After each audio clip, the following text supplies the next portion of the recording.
City mirror आपका अपना channel. हर खबर पर नजर सिटी मिरर। हम पहुंचाते हैं आप तक सच की खबरें, जहां जात पात भेदभाव के बिना जो सच हो वही खबर। सिटी मिरर सब्सक्राइब कीजिए, लाइक कीजिए, शेयर कीजिए। दादा अपने को डॉक्टर अब्दुल गफ्फार कादरी सैयद साहब अपने पार्टी में आना चाहते हैं, उनके साथ जरा बात करो। तो मैंने विक्रम जी ने, सतीश जी ने डॉक्टर साहब के साथ बात की। उन्होंने आज तक महाराष्ट्र राज्य के कार्याध्यक्ष के नाते ऑल इंडिया मजलिस में इत्तेहादुल मुस्लिम, जिसको ऊपर हम AIMIM बोलते हैं, उसमें काम किया है। उन्होंने पहले भी चुनाव में उन्होंने कैंडिडेट के नाते हुए खड़े हुए थे, लेकिन वो जीत नहीं पाए। 2014 में वैसा हुआ, 2019 में वैसा हुआ, 2024 में भी वैसा हुआ। वो अपने अल्पसंख्यक आयोग के महाराष्ट्र के एक्स मेंबर रहे। पिछले दफा अपने राष्ट्रवादी कांग्रेस पार्टी के सचिव भी रहे। अभी इस दफा मैंने शुरू में ही कहा कि हम शिवशाहू फुले आंबेडकर की विचारधाराओं से आगे जाना चाहते हैं। छत्रपति शिवाजी महाराज ने जब उनके जमाने में 1630 to 1680 तक हिंदवी स्वराज्य की स्थापना की, तब उन्होंने यही कहा कि सब जो भी जाति धर्म पंथ के लोग हैं उनको साथ लेके जाना चाहिए, और उसी हिसाब से हम भी आगे जाना चाहते हैं। इसमें आधुनिक महाराष्ट्र के शिल्पकार स्वर्गीय यशवंतराव चौहान साहब ने भी नए महाराष्ट्र की जो नींव रखी, उन्होंने इस राज्य में आधारभूत सुविधाओं के स्थापित की और साथ ही महाराष्ट्र को सांस्कृतिक रूप से समृद्ध करने का कार्य किया, ये आप सब जानते हैं। उन्होंने महाराष्ट्र की राजनीति को सुसंस्कृत चेहरा प्रदान करने की कोशिश की, और उसी रास्ते से हम सब जाना चाहते हैं। आदरणीय चौहान साहब के विचारों को, विकास कार्यों को और उनको सुसंस्कृत राजनीति की विरासत को, उसके लिए जितना भी पैसा हो उतना पैसा देने की मेरी पूरी कोशिश रहेगी। इसमें मेरा अपने के माइनॉरिटी के जो बच्चे हैं उनको भी पढ़ने जाके कुछ सीखना चाहते हैं, उसके लिए भी मैंने कुछ बच्चों के लिए इस साल बजट में प्रावधान किया है, और आगे भी मैं वैसा ही प्रावधान करूंगा। जो मेरिट के बच्चे हैं, वो लड़के हो या लड़कियां हो, उनको भी उसमें मैं पैसा देने की कोशिश करूंगा। हमारे डिपार्टमेंट को बताऊंगा, हमारे माणिकराव कोकाटे डिपार्टमेंट के मिनिस्टर है, उनको भी बताऊंगा, और इसी हिसाब से हम आगे जाना चाहते हैं। ये विश्वास मैं आप सभी को देना चाहता हूँ। आज बहुत सैकड़ों प्रमुख कार्यकर्ता और पदाधिकारी अपने राष्ट्रवादी कांग्रेस पार्टी में शामिल हो रहे हैं। ये राष्ट्रवादी कांग्रेस पार्टी मजबूती प्रदान करने वाली बात है। मुझे पता है कि राजनीति में जो व्यक्ति लगातार चुना जाता है, वह बिना लोगों के काम किए चुना नहीं जा सकता। लोगों की समस्याओं को समझना पड़ता है, उनके बीच एकरूप होना पड़ता है, उनके सुख दुख में शामिल होना पड़ता है। आज से कुछ नए सहयोगियों को राष्ट्रवादी कांग्रेस पार्टी के साथ अपनी नई यात्रा शुरू की है। वे राष्ट्रवादी कांग्रेस पार्टी परिवार में सदस्य बने हैं। इस अवसर पर मैं उन्हें आश्वासन देना चाहता हूं कि अपने राष्ट्रवादी कांग्रेस पार्टी में शामिल होने का आपको कभी पछतावा नहीं होगा। राष्ट्रवादी कांग्रेस पार्टी में आपका, अपने पार्टी में आप सभी का उचित सम्मान होगा और मर्यादा रखी जाएगी। साथ ही मेरे पुराने सहयोगियों पर भी कोई अन्याय हमारी तरफ से नहीं होगा। आपका महत्व भी बरकरार रहेगा, यह मैं गारंटी देता हूँ। पुराने और नए सहयोगियों की एकजुटता के साथ हमें काम करना है। महाराष्ट्र के विकास और पक्ष निर्माण का काम अपने सबको करना है। इसीलिए मैंने शुरू में कहा कि आने वाले जो जिला परिषद के चुनाव है, तालुका पंचायत के जो चुनाव है, कॉर्पोरेशन के जो चुनाव है, नगर परिषद के चुनाव है, उसके बारे में हमें सबको ध्यान देना पड़ेगा। आज से ही अपने को उसमें काम करना पड़ेगा। राष्ट्रवादी कांग्रेस पार्टी की सदस्य नोंदणी का कार्यक्रम चालू है, उसमें भी आपने दिलचस्पी दिखानी चाहिए। ज्यादा से ज्यादा लोग अपने पार्टी के साथ कैसे जुड़ सकते हैं, इसके बारे में हमें सबको काम करना चाहिए। उसमें अपनी लाडली बहना भी अपने क्षेत्र के कई पूर्व और वर्तमान नगर सेवक, अन्य दलों के कई मान्यवर और कार्यकर्ता हमारे राष्ट्रवादी कांग्रेस परिवार में शामिल हो रहे। मैं राष्ट्रवादी कांग्रेस पार्टी के परिवार का प्रमुख के नाते आप सभी की ओर उनका हृदय से स्वागत करना चाहता हूँ। आज की यात्रा के लिए आप सभी को शुभकामना भी देना चाहता हूँ।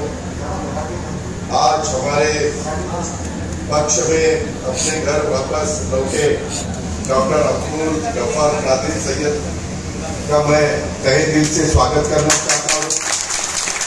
और आगे अपने को बहुत कुछ काम करना है। मेरा ये कहना है कि उनकी आगे की यात्रा के लिए मैं उनको भी शुभकामनाएं देना चाहता हूँ। उन्होंने उनके बेटे के साथ भी मेरी अभी मुलाकात करके दी है। उनकी बहुत अच्छी एजुकेशन इंस्टीट्यूट यहाँ बनी हुई है, बहुत बच्चों को वो अच्छी तरह से पढ़ाना चाहते हैं। उन्होंने राजनीति के साथ साथ चिकित्सा, शिक्षा, निर्माण जैसे कई क्षेत्रों में अपनी कार्यशैली का प्रभाव छोड़ा है और इसके कारण ही हमें ऐसे अच्छे लोग हमारे साथ चाहिए। इसीलिए मैं हमेशा हमारे जो भी मराठवाड़ा के, विदर्भ के या उत्तर महाराष्ट्र के, पश्चिम महाराष्ट्र के जो साथी है, जो विधायक है, जो राष्ट्रवादी कांग्रेस पार्टी के हमारे प्रेसिडेंट है, वहाँ के डिस्ट्रिक्ट के, उनको सबको यही बोलता हूँ कि बाबा अपने को ये सब लोगों को साथ लेके जाना है। अभी कभी कई जगह माहौल खराब हो जाता है, लॉ एंड ऑर्डर भी खराब हो जाती है। मैं हमेशा पुलिस डिपार्टमेंट को कह देता हूँ कि अपने को सबको साथ लेके जाना है, उसमें बिल्कुल कहीं ऐसा होना नहीं चाहिए। यही मेरी हमेशा कोशिश रहती है। मैंने तो अभी गवर्नमेंट में हम मेरे ख्याल से 10 लोग मिनिस्ट्री में है और उसमें अपना माइनॉरिटी डिपार्टमेंट, आउटऑफ डिपार्टमेंट, ये सब डिपार्टमेंट मैंने राष्ट्रवादी कांग्रेस पार्टी के पास लिया है। पहले के पास था, अभी मैंने मानिका कोकाटी जी के पास दिया है। फंड्स देना मेरे हाथ में है। मैं हमेशा सभी को फंड्स देने की कोशिश करता हूँ। मेरा इतना ही कहना है कि इस दफा के हमारा मुंबई का अधिवेशन जो हुआ, उस अधिवेशन में भी मुझे सतीश चौहान जी ने, विक्रम जी ने, बाकी मेरे साथियों ने मांग की थी कि अपने को इस डिपार्टमेंट को फंड्स देना चाहिए। वो फंड्स मैंने दिया। आगे वाले नागपुर के जो हमारा अधिवेशन आएगा उसमें भी मैं सभी समाज को पैसा देना चाहता हूँ, फंड्स देना चाहता हूँ। और ज्यादा करके अभी अपने वक्फ बोर्ड के जमीन के बारे में थोड़ा सा यह मुद्दा गफ्फार साहब ने उठाया। मुझे इतना ही कहना है कि अपने बहुत सालों से जो लैंड है वो अपने समाज को ही मिलनी चाहिए। उसमें कुछ किसी की दो राय नहीं है। अपने बच्चे हो, अपने बाकी के साथी लोग, कभी ये लैंड बाकी के भी लोग लेना चाहते हैं, वो गलत है। उसके लिए अच्छा कानून बनाना चाहिए। उसके लिए और जो भी नए डिसीजन लेने की जरूरत है वो भी लेने के लिए हम कहीं पीछे नहीं रहेंगे, ऐसा विश्वास मैं आप सभी को देना चाहता हूं।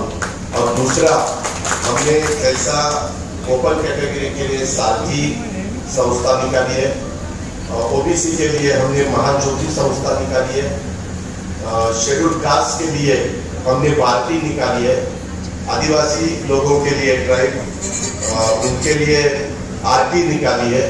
वैसे बहुत सालों से हमारे माइनॉरिटी की मांग थी कि हमारे लिए भी कोई ऐसी संस्था होनी चाहिए कि जहां हमारे बच्चे हो, अपने लड़के लड़कियां हो, उनको मदद होनी चाहिए। इसीलिए मार्टी ये नई संस्था हमने निकाली है। इसके बारे में हमारे महफूज ये बाकी हमारे साथी हम बैठते हैं। सना मलिक हमारी एक विधायक है, वो भी मेरे पास आती है। नवाब भाई भी मेरे पास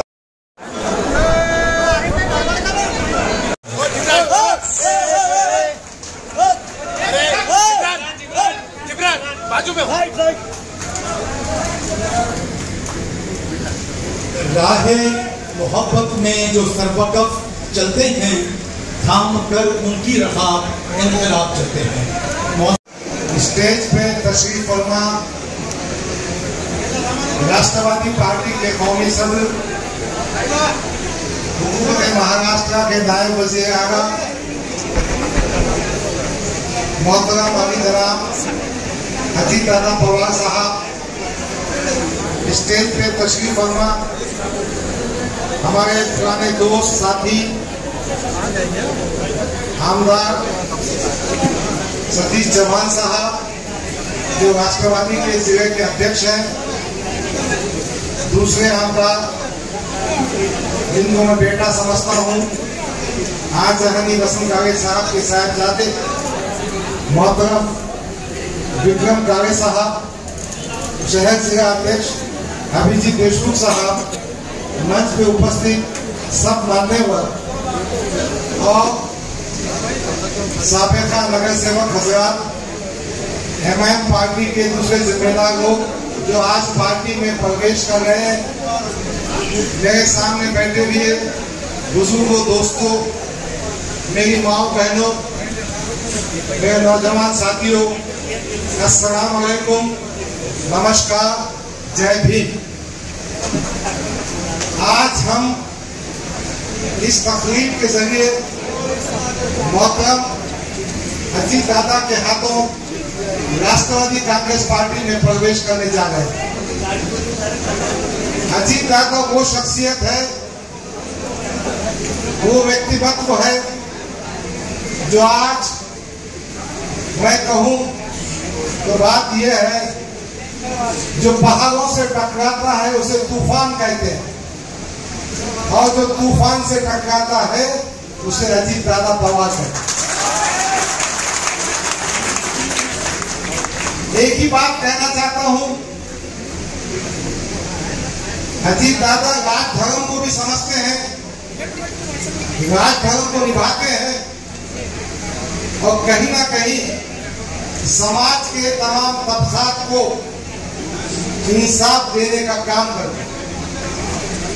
मैं सबसे पहले मेरी जानिब से एवरेस्ट एजुकेशन सोसाइटी की जानिब से, हमारे तमाम ट्रस्टीज की जानिब से, कॉलेज के प्रिंसिपल्स की जानिब से, स्टाफ की जानिब से कहना चाहता हूं, आज जो एवरेस्ट एजुकेशन सोसाइटी का एक तनावा कैंपस दिख रहा है, अजीजा ने गिरामी, ये अजीत दादा की मेहरबानी है। मैं अपने अकीदत के जज्बात आज जहानी विक्रम कागे के नाम भी मंसूब करना, वसंत कागे के नाम भी मंसूब करना चाहता हूं।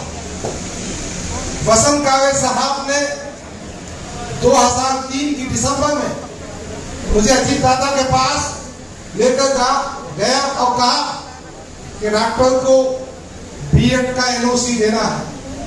मुझे वो दिन भी याद है, हम दोनों गए थे।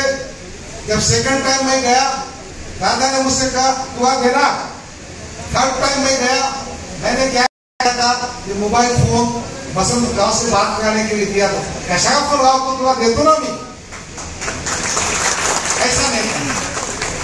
और सच कहता हूं मैं कि खुर्दाबाद का बीएड कॉलेज जो आज 8 एकड़ के कैंपस पे है, उसके बाद बीएड कॉलेज आया, हमने 15 एकड़ का कैंपस बनाया, engineering college, B Ed college, CBSE school, post graduate courses सब स्टार्ट किए। तो मैं इस मजमुए के सामने अवामी तौर पर अजीत दादा पवार के इन खिदमत, इन मदद का शुक्रिया अदा करना चाहता हूं और आपसे गुजारिश करता हूं कि तालियों के जरिए, अपने शब्दों के जरिए अजीत दादा का शुक्रिया। अज़ीज़ान गिरामी, 2014 के इंतखाबात में दादा ने पार्लियामेंट में वक्फ एक्ट की मुखालफत नहीं की, मगर मेरा सवाल यह है, जो वक्फ एक्ट की बात कर रहे हैं ना, मुझे इशारा किनारे में बात करने की जरूरत नहीं है। मैं नाम बनाम कहूंगा, ये जो एमआईएम का सदर असदुद्दीन अवैसी है, ये इम्तियाज जलील है, वक्फ एक्ट की बात कर रहे हैं, तो तुमने कितनी एकड़ जमीन पर कब्जा करके बैठा है। आज इस शहर में इम्तियाज जलील ने जो अपना ऑफिस बनाया है 5000 स्क्वायर फुट की जमीन पर, वो वक्फ की जमीन है, कीमती जमीन है, जिसका 500 रुपये किराया एक साल में भरता है। एक दिन का किराया 1.5 रुपया होता है। आलीशान इमारत बना दिया, 25 साल की लीज खत्म होने के बाद उसके बाहर नहीं निकल रहा। अजीत दादा न कौम को लूटने का काम करते हैं, न औकाफ की जमीनों पे कब्जा करते हैं। वो तो चाहते हैं कि औकाफ का सही इस्तेमाल। दादा, ये सच बात है, अगर मुस्लिम कौम को मजबूत करना है तो हमको वक्फ बोर्ड को साफ सुथरा करना होगा। अब तक जो चेयरमैन थे, अब तक जो मेंबर थे, वो मुसलमान ही तो थे। किसने मुसलमानों की जमीनों को लूटा? जो वक्फ के उन्वान पर अजीत दादा पर तनकीद कर रहे हैं, इनका काला चिट्ठा क्या है? यही इम्तियाज जलील औकाफ की जमीन के मसले पर मोर्चा निकालता है, फिर ठंडा हो जाता है, मांडूगी हो जाती है, एडजस्टमेंट हो जाता है। तो आपसे कहना यह है कि ऐसे फिक्सर, ऐसे सेक्सर से मुतासिर होने की जरूरत है। अजीजा ने गिरामी, एक बात और सुन लीजिए। शहर में बातें होती है, मराठवाड़े में बातें होती है, विदर्भ में बातें होती है कि जो एमआईएम से अटैच है वो मुसलमान है। घबराने की जरूरत नहीं, डरने की जरूरत नहीं। हमारे ईमान का फैसला अल्लाह का पुलिसत करेगा। ये अवैसी को, ये इम्तियाज जलील को कोई अधिकार नहीं। पलबनी में असदुद्दीन अवैसी ने भाषण में बोला था कि गफ्फार कादरी गद्दार है। पलबनी ने कहा था मुनाफिक है, बदकार है, मक्कार है। मैंने डिफेमेशन का केस किया। मैं इस मंच से कहना चाहता हूं, अगर कोई भक्त, अगर कोई चेहरा चपाटा हमको बदनाम करेगा, हम उसको कानून के दायरे में लाएंगे, अदालत में खींचेंगे। तो मैं आप सबसे कहना चाहता हूं, हम अल्लाह से डरते हैं, अल्लाह से डरेंगे, अच्छे मुसलमान बनेंगे। इस महाराष्ट्र की तरक्की में, इस शहर की तरक्की में, इस मराठवाड़ा की तरक्की में अजीत दादा के साथ काम करें। ये गुजारिश है। अज़ीज़ान गिरामी, ये वक्त परवेश का है, मुखालिफिन के बारे में कहने का नहीं है। बस कुछ बातें मैं आपके जहन को साफ करने कह रहा हूं। देखिए, इन जातिवादी मुसलमानों की या उन खुद साख्ता मुसलमानों की बात कैसी होती है मालूम? हर बात में खुदा का नाम, हर बात में रसूल का नाम। मैं एक वीडियो बताऊंगा बाद में किसी पब्लिक मीटिंग में। असदुद्दीन अवैसी भाषण कर रहे, बैरिस्टर क्या कहा उन्होंने मालूम? अल्लाह की कसम, मैं आपसे सही वाकया बयान कर रहा हूं। मैं एक अस्पताल में गया, दक्कन अस्पताल में, वहां अनाउंसमेंट हुआ कि खून की जरूरत है, वो पॉजिटिव खून चाहिए। मेरे पास खून था, मैंने वो पॉजिटिव खून दिया और अल्लाह के फजल से, मेरे रसूल के हुक्म से उस दिन मैंने 15 बातें खून की। क्या बेगम भाग गई। तो भाई ये फेंकम फाक के मत आओ, ये वीडियो है और रिकॉर्ड है। तो वो खियानत जो अपना खल बन गई, याद है 2014 में इन्होंने क्या वादा किया था? इन्होंने कहा था स्कूल बनाए, स्कूल तो बना नहीं, बहुत माल जमा कर लिए, एक बंगला बना दिया, बच्चे को तालीम के लिए इंग्लैंड भेज दिया। बड़ा ये वक्त नहीं है, फिर भी मेरे दिल में बहुत सारी बातें कहने की है। इंशाल्लाह पब्लिक मंच पे कहूंगा। एक और बात